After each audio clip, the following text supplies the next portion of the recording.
I'd also like to talk to you today about a technique that we use in drawing called sighting.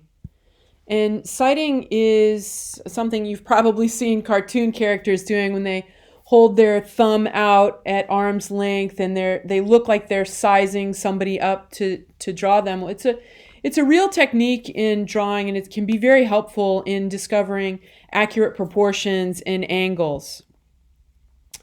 What sighting can do for you when you're beginning a new drawing from life, you want to be able to make accurate rendering. You want it to look like what you're looking at. And in order for that to happen, you have to have accurate proportions. The height of something has to be in proper relationship to the width of something. And those angles need to be going in the right direction. It can be very disconcerting to have the angles of something you're looking at go the wrong way or be too extreme. It can look very awkward. The first thing you want to do is decide on your paper how much space you want your objects to take up. And I like to make some marks. I want it to go, from the edge halfway over. These don't have to be actual measurements. You guys are going to be working with a paper bag, and so it doesn't have to be the actual length of the paper bag. I want you to sort of work life size, but we're not getting a tape measure out and measuring something. We're saying, hey, I want the length of it to go from almost the top of my paper to almost the bottom of my paper. But then I have to establish, if that is the height that I establish, then I have to establish the width that is in proper relationship to that. And we need to remember that it's always a good idea to leave some breathing room around your objects. In other words, we don't want them, in this particular case, to necessarily spill off the edges of the paper. So what I like to do when I start is make some little marks. I want my object to go from almost the top to almost the bottom. And in this case, this PowerPoint was set up, I was drawing a vase of flowers, and so I wanted the flowers to go to the top and the bottom of the vase to go to the bottom. It's a random choice at this point. It does not have to equal the actual height.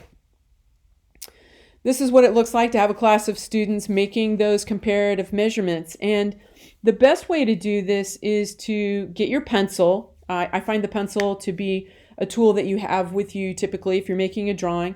And you're going to hold that in your dominant hand, and you're going to hold your arm out perfectly straight. And you're going to close your non-dominant eye. You can see some of these people, it's obvious that they're sort of closing one eye in this drawing. It is important to fully extend your arm if you can when you're taking measurements, because that way you're always taking the same measurements. If you measure one time with your arm bent and one time with your arm fully extended, it's like comparing apples and oranges. You're not making that same comparative measurement. So this is an example of me taking a measurement of a still life I had set up in the classroom. You can see that I've lined the tip of my pencil up with the flowers at the very top of that wooden box vase. And my thumb then is holding down on the pencil at the bottom of that vase. I've got my left eye closed. I'm a right-handed person, and so I'm creating that measurement. Now, obviously, the vase is actually taller than that much of my pencil. This is going to be my comparative measurement. There's another example of somebody doing something similar. Now you can see I'm showing you that on the left-hand slide, I'm measuring the width of that vase, and on the right-hand slide, I'm measuring the height of that vase. I could actually take the width measurement and I could line it up in the vertical direction on the right-hand side and see how many of those widths will go in the overall height. And it looks to be like it might be about 3 of them. So the vase in this case is a third of the height of the vase. In that way, I can put down any measurement I want for the width as long as I have room for 3 of those in the height. Then I can move on and I can take those initial comparisons and I can make other comparisons.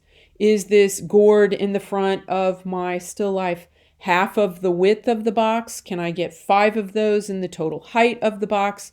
Again, at that point, it doesn't matter what the actual measurements of those objects are. I'm just making comparisons.